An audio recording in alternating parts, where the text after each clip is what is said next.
Hello everybody, this is the first prototype of the MIG Grip Primary Class Blaster.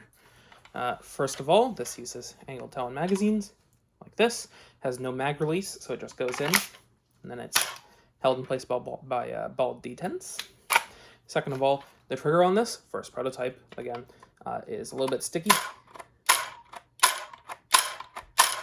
And it's a little bit crunchy, or not crunchy, it's a little bit long of a trigger pull. That can be tuned later. This is first prototype, proof of concept if this trigger even works, which it does. And also I think there's a little bit too much barrel for this setup, but whatever.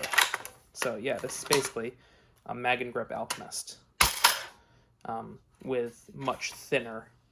It's a thinner profile and lots of improvements versus Alchemist. But let's go through some darts.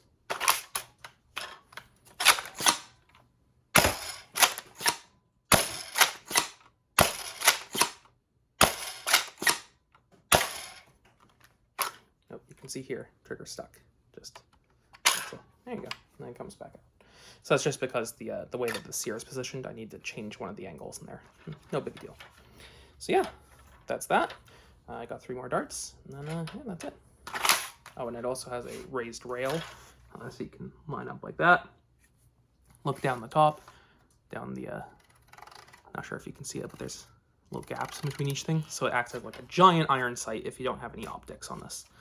So yeah, you can just kind of, like that. Yeah. It's pretty good. And then of course, you can deprime this. This is not a Lynx at all in style, so you can deprime this. And this is roughly similar to the size of a Lynx. But yeah, it's an Alchemist with a mag in the grip.